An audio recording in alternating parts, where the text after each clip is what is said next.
Great. So here I am with Anastasia Dedukina, my digital wellbeing teacher from the Consciously Digital Institute.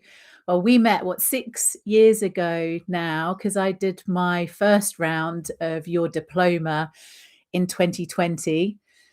And so much had changed and developed in the last 5 years that I am now resitting with you. I started at the end of last year because there's just been so much information and progression in the space. And this is why the topic of where is tech taking us came to mind for this conversation. So I'd love you to share a little bit about your work with everyone first. Thank you. Thanks so much, Katie. So my main work is to make sure that people are deploying, using technology in a more conscious way, whether they're doing it for themselves, whether they're doing it for their children, which is a big debate these days in the United Kingdom, as you know, or whether they're doing this at workplace. So any kind of digital technology. When I was just starting, it was more about smartphones. And social media right now, I think it's more and more about AI. Yeah. So technology is changing, but I think what is not changing is really our biggest challenge in this century is to remain human Yeah. when everything else is becoming quickly eaten by the software. Yeah, it's an interesting one, isn't it? I mean, I did the diploma that first time because I was really noticing my attention, my anxiety of those around me who I was working with connected to social media, which is really what first round was about. And I think there was a particular paper at the time that I read that was around emotional contagion and how that was possible through social networks. And I really thought about, how we are this, we'd become this interconnected race, across continents, across the world. And yet often what we were picking up and dealing with, we didn't even know that we'd be carrying that energy and that emotion that we were being exposed to on a daily basis, often in an unconscious state because of when we were picking up the phone unconsciously. I wonder how, before we get into talking about AI, like what that impact is on us at that kind of emotional and energetic level from your perspective. Specifically social media or generally technology? Oh, it's Digital technology. firstly social media and then technology. Well, there is a saying that says, where your attention goes, your energy flows. Hmm. And I think this is very true for social media or AI or news or whatever you do on your phone or on your tablet or computer. Mm. Because from a spiritual viewpoint, we don't have anything in this world, right? Like our houses don't really belong to us. Will be gone. Nothing material belongs to us. The only thing that we have our time and we have our attention. Mm. And the only decision that we can make is how we're going to allocate this resource. But we're not really taught, well, most of us from the childhood, that this is actually the most valuable thing we have, time and attention, right? Like we're chasing other things. We're Mm. chasing material things. We're chasing recognition, Mm. lots of it. But we only have attention, and the attention we have in the here and now. And the biggest struggle of this century is reclaiming our attention and therefore our energy. Because if you look at it from the energetic viewpoint, actually the hunt is not just going for our attention, it's going for our energy. Mm. Mm. And if you manage to capture the attention of somebody, then you can strengthen the thing that you're trying to promote. So it can be some horrible news, right? Yeah. In anxiety. Because why? We know that what becomes quickly viral is often associated with hard feelings, for example, with anxiety or with anger. Yeah, that's easily promoted. Why? Because there is so much energy behind it. Mm-hmm. And in a way, for me, the social media from the spiritual viewpoint is a way to steal your energy. Mm-hmm. There are many more other ways, right? Alcohol is another one, drugs is another one. Mm-hmm. But that is something I think that most of us still don't realize. Reading news is another way to steal your energy, right? You know, when Yeah. you're paying your attention to something that you don't want to support, that is what's Or happening. pulled into work. What I think I started to realize was that I was going on to these apps, I was working in the social media space as well. And yeah, I'd go into Facebook to do something for work. And then I'd hear about what was happening in someone's life or across, like all these different, in all of these fragments. And I kept being pulled in and pulled in. And then I realized that my mind and my day to some respect had been like hijacked by all these different things that I actually I didn't need to know, especially not at that moment in time, or even where, someone I care about, but they hadn't actually shared that with me personally either. And so it became I was carrying all these like thought forms and all these different things around with me that weren't actually serving me on a day-to-day basis. And I still notice that now when I haven't perfected my relationship with social media. It is still an ongoing process, I think, but I do know, I particularly notice it now, and it's just like, it's like someone's like shouting at you, and then someone's like this at you, and then someone's that at you, and it's like it's wild that we are experiencing that. And then I think about young people and what they're then experiencing. I think I have never done TikTok, and that's actually been a platform I've never got into. I've never really, it's just from the get-go, I found it so disruptive to my nervous system that I couldn't do it. So I always, even when I was working and people were wanting me to, I was just like, that's a no for me. But I remember going on there, and it was literally just like, it was like this full arc of like a celebrity. And then there'd be something like really quite disturbing. Like I remember there was like somebody carrying their dead child like through a hospital with like music playing, and then it was like back to someone trying to sell me a jumper. And I was just like, whoa, like what just happened? And yet that's what people are experiencing like every day, and young people especially, with a platform like TikTok. Like that's wild to me that this is normality at this point. Well, I think it's not a normality. It's we're being convinced that this is normality.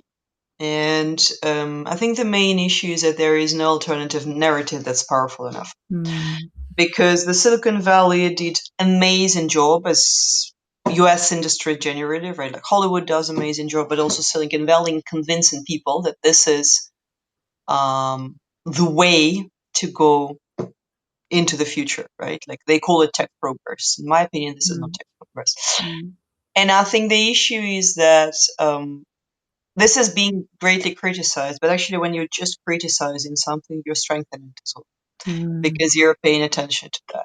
What I'm missing and what I would love to see more of, and that's what we're trying to do at Consciously Digital Institute, is create an alternative narrative around that, like, well, hey, you know what? Actually, a different reality is possible.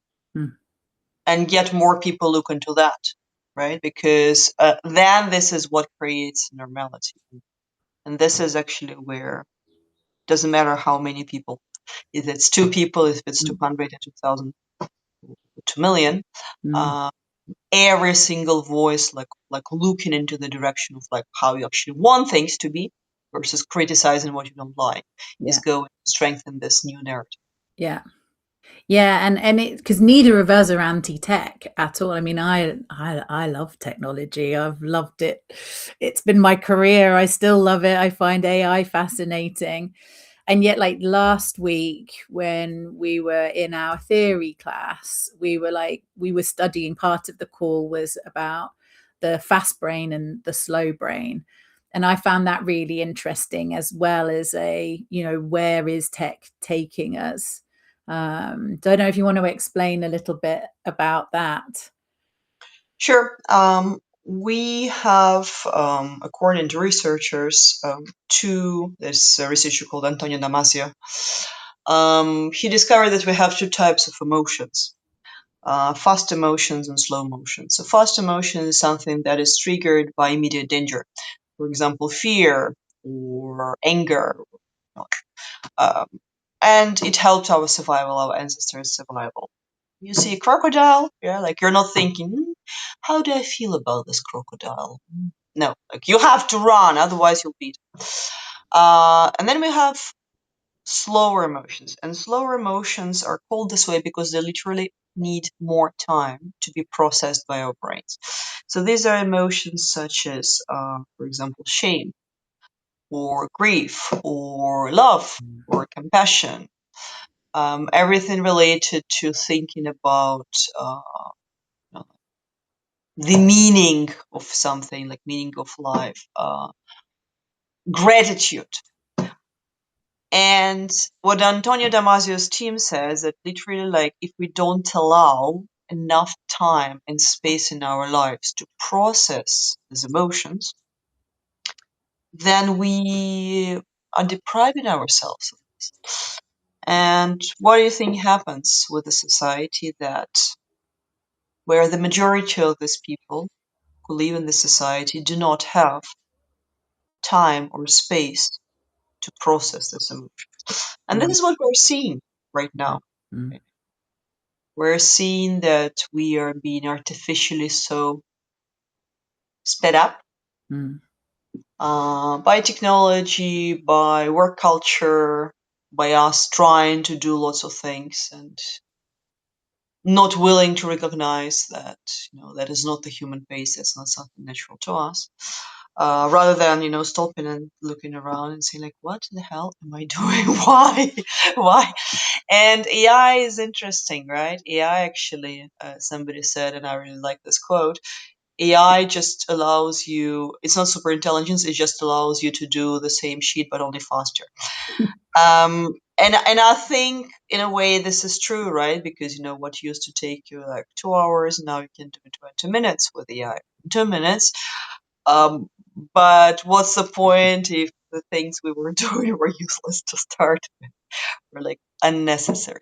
And I think that's really the conversation that we need to be having more and more when we talk about implementing new technologies at work or in mm. schools, for example.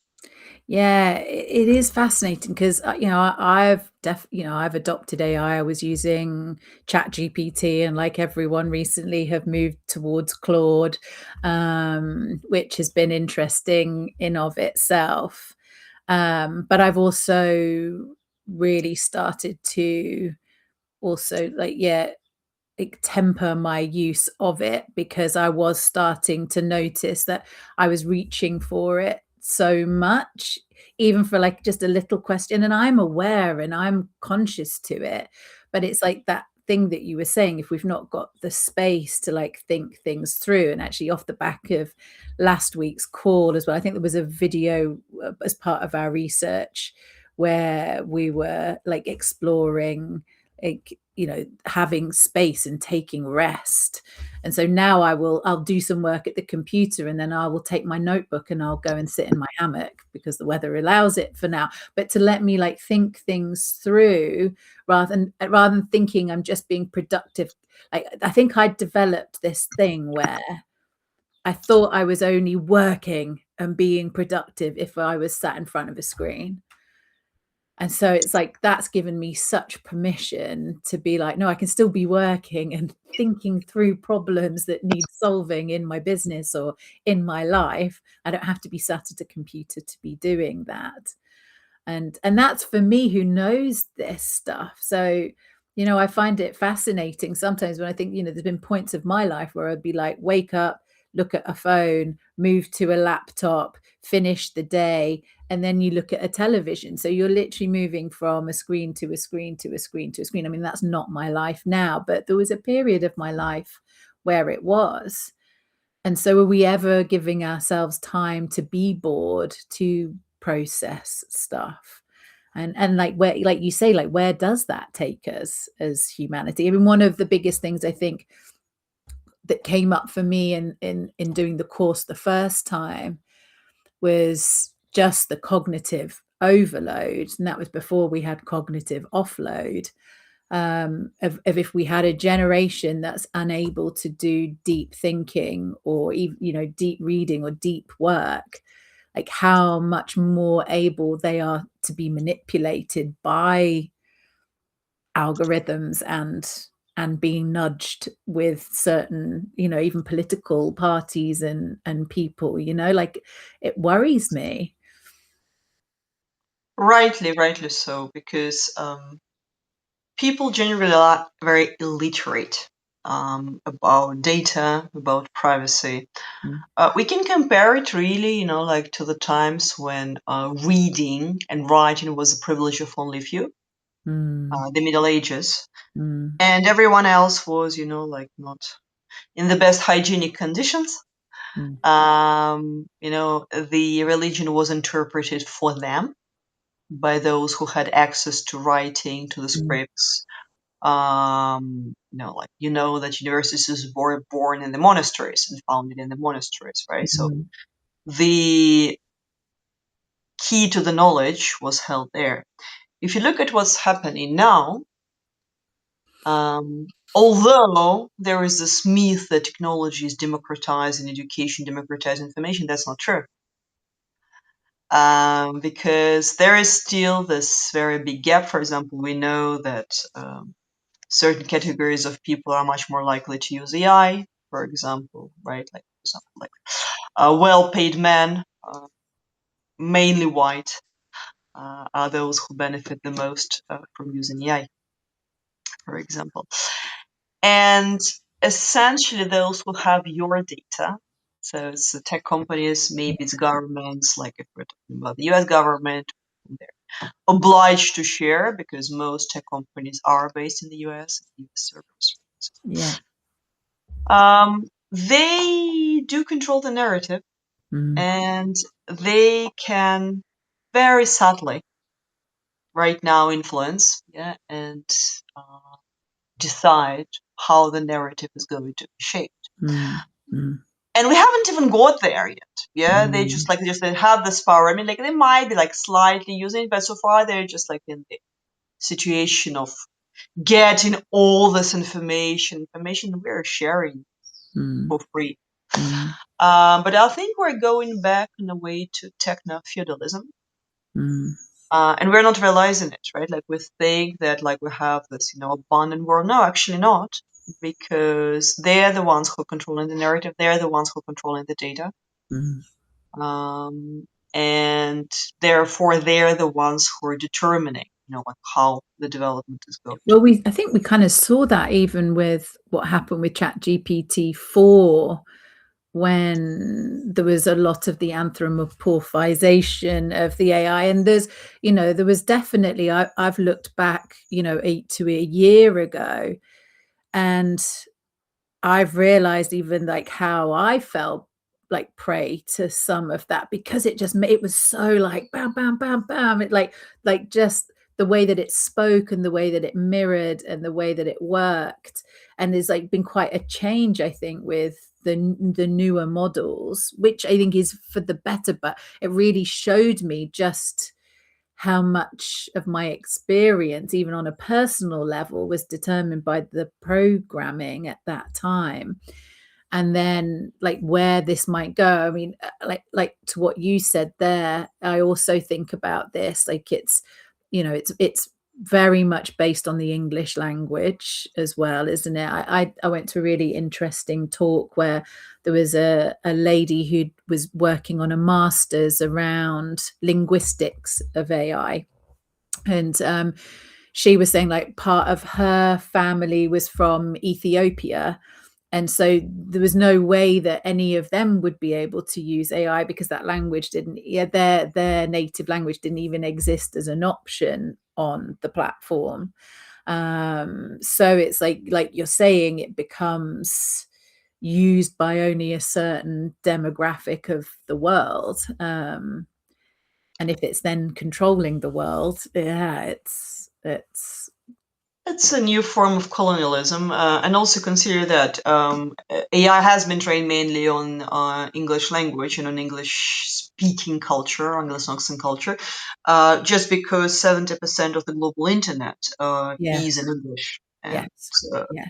so there is already a bias. Plus, it wasn't trained really, like on our oral conversations, that type of thing. So it's been trained mainly on things you I find know. See, I online. find that that's nuts that it's been trained on the internet without really any guardrails around what's true and what's not on the internet when we consider the depth and width of the internet.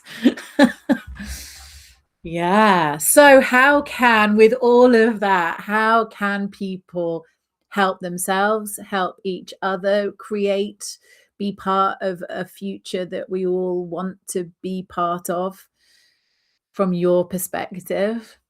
You asking me how to save the world in 3 sentences? No, I Yeah. mean, I know we don't have the answers, that we're all trying to figure this out. Um, but what are small ways in their lives do you think that people can stay conscious, as we're on this journey all together with technology? It's really difficult. It's really difficult because when this thing is being pushed at you from every fridge, it's really tricky. What I would say is protect what you think is important Mm, rather than trying to resist something and therefore strengthening it. Remember what we said in the beginning, where your attention goes, your energy flows. mm, Focus on things that you want to protect. I'll give example. Like for me, being outside, outdoors, walking a lot, being in nature is super important. yeah. So no matter what, I want to have time for that and I want to prioritize it. And that's something I want to do in the morning, most of the days before opening my laptop or before looking at my phone. Mm, Why? Because I know that if I do, then this will disrupt my internal rhythms. If I go walking, I will think about like what's the news, where is another bombing happening, or like what do I need to do work wise. And I'm aware of that, but I still cannot control this, right?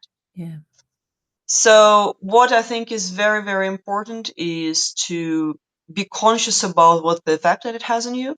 Same thing, for example, like sleep is important. Do not bring, and sleep is important for everyone. So that's universal advice for everyone. Do not bring your device into the bedroom. Leave it to charge outside. You will not delay your sleep because of your phone. Mm, You will not be tempted to check it first thing in the morning, mm, and therefore set your brain already on a particular path.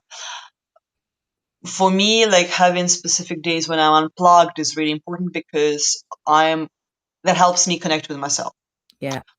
For me, for example, I'm writing right now my second book. What Mm, I know is that I need time to focus on it. I know that when I have Wi-Fi on, I cannot do that yeah. because So there do will be you switch always Wi-Fi something. off at home?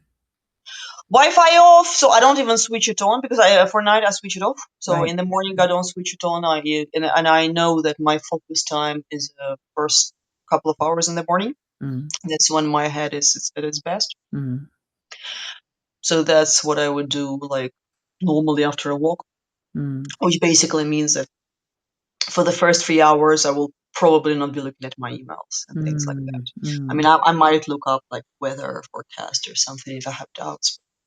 Other than that, no. If I have like anything, what's the schedule for the day Yeah. about it? Body support in your body, things like like not eating in front of the screens, which Mm, is again super super important and a quick fix because actually when we eat in front of the screens we are not aware, we don't digest as well yeah. when we do that. Yeah. um I would also recommend like getting yourself familiar a little bit like with more about what's happening with your data and like really. But I think it's also we need to understand there is no easy solution. No. And this is also an ongoing process, right? Like you just said, like you're figuring out your relationship with social media. I'm also figuring out certain things. Like I don't Yeah. have issues with social media, I have other. Yeah. But and there will be always new technology created that's, like making us emotionally engaged even more. I think the next big thing is biotech. Right. Yeah. Because right now it's all the technology around our emotional connections, and Yeah. when the romance with ChatGPT is being normalized, but I think in 5 years it will Yeah. be I given read biologically. that the guy, part of the Apple team, had, I think the main guy had stepped down, but the new guy is the head of like product development. So everyone, some of the stuff that I've been reading is saying, we will be shifting from the phones into much more wearable tech. Oh, I don't know, but I think we've resisted it so much so far. I remember like in 2019 doing some research, and Zuckerberg was saying, we'll all be wearing the glasses and in the metaverse by 2025, and we didn't. And they've actually had to shelve the metaverse and that work that they did because people didn't want to live in a augmented reality mixed world that I think the tech bros were hoping we might, which I found interesting. Yeah, but I think it's if I say something that sounds like I'm giving to Zuckerberg the strategy, but the point is that we will not go into metaverse, and that's also not for us. The movement to metaverse or whatever it is happens when certain things become normality. When it becomes normal to be on Zoom for 8 hours a day, yeah, the next thing is like, oh, actually, it's normal to sit in the virtual helmet. When that becomes normal, then the next thing. So, like, you don't jump from A to Z. Like, you have to go through all the alphabet, and I think that's what we see. But don't you think humanity keeps coming back in? Like we did with lockdown, we did the Zooms, 8-hour day Zooms, and everyone now doesn't really want to do Zoom calls. They'd rather meet in person. We're very resilient. That's a good news. Yeah. Yeah, the bad news is they're probably gonna screw up the planet before, but we will still need to resist. No, it's I think for me right now the biggest challenge is that because many governments have bought into this idea that new technology and AI technology is something that will power economic growth, almost like an infinite economic growth, because the current business models like capitalism doesn't work. Basically, we see that, right? But nobody has thought of a better model, and then the tech industry comes and says, you know what, actually, we have a solution. There is almost infinite growth, right? Let's do it all online. And that's why so many governments, including the UK governments, are backing these plans to build huge AI data centers, which are detrimental for the environment. That's what I'm very, very worried about the impact. And the problem is, like, once they have been built, you will need to do something with them. And this is where you have a huge push to, let's use, what can be other use cases of using technology. So, trying to justify the use of technology not because we need it, but because you need to somehow make returns on the data centers. And that is a big concern. So I guess we then, if we accept that this is the future that we're moving into, again, then how do we go into personal responsibility? And you mentioned you're writing your next book.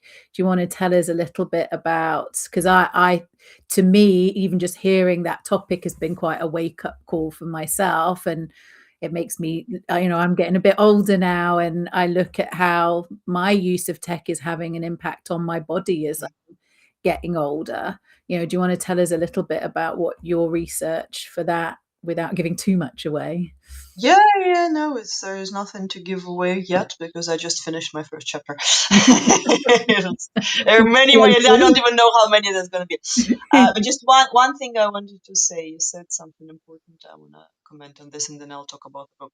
You said, so what do we do if we accept this as a new reality? It's where we're going.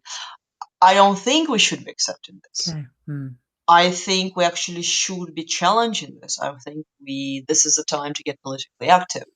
So, for example, I just like this week I launched a petition for the UK government. Let's see, they're currently checking it, so we have enough signatures for them to launch it once they confirm.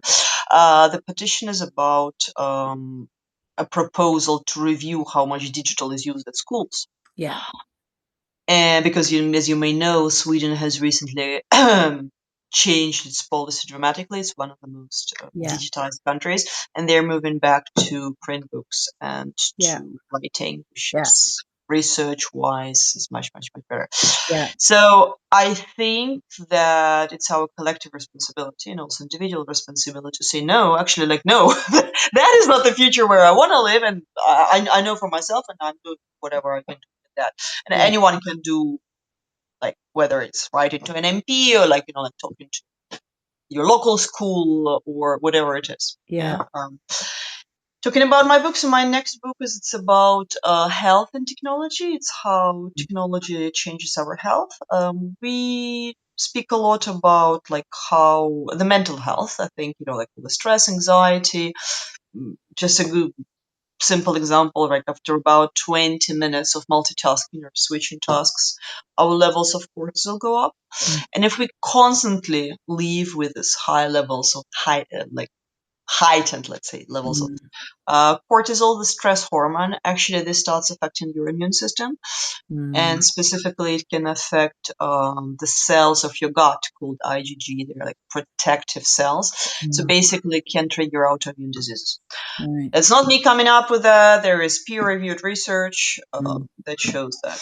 But Mm. many other things, really. There is also very interesting research showing that reducing time on social media also allows to decrease inflammation in Mm. the body. Not many people are aware of that, Mm. so that is kind of my next mission to Yeah. let people know to But Yeah, I found that because I actually do suffer with inflammation, and having been worked in social media for like 20 years, I wonder now if there's a correlation with that. Yeah. Yeah, so I look forward to could very well be. I look forward to hearing where that research more from that research. Yeah. Yeah, absolutely. Mm.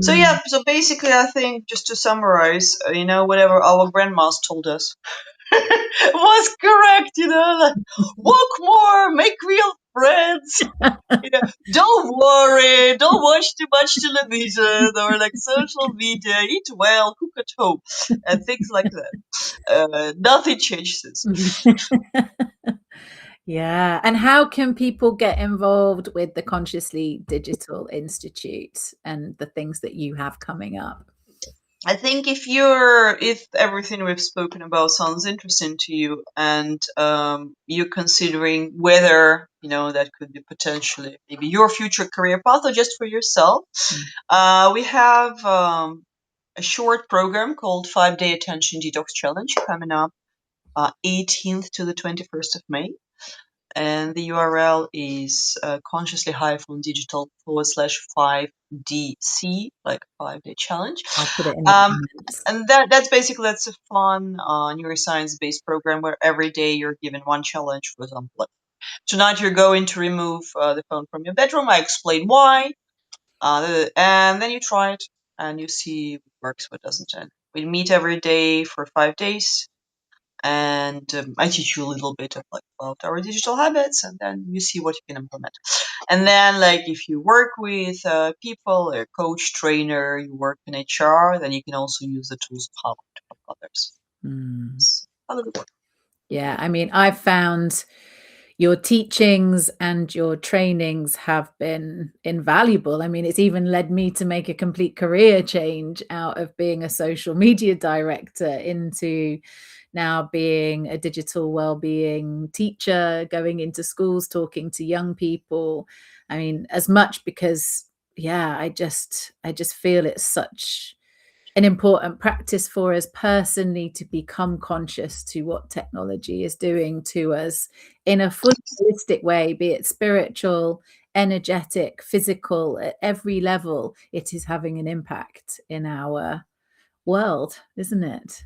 Absolutely. I think, Marshall McLuhan said, who was like a big theorist of media like in the 70s. The medium is a message, which in Mm, simple words means we first create the digital tools, mm, then these tools create us. Yeah. Technology is not neutral. Technology shapes us. Yeah. So if you want to know who you want to become, mm, right? And I think if you really want to understand that, then you have to start digging into that topic a little bit more. mm. Wonderful. Well, on that note, we shall finish there. Thank you for your time and sharing, and I'll see you soon. Thanks a lot, Katie. Thanks everyone for Thank listening. you. Bye. Oop, how do I now? This is where I figure out how to stop this. Uh, First in line. yeah, and there we go. Bye, everyone.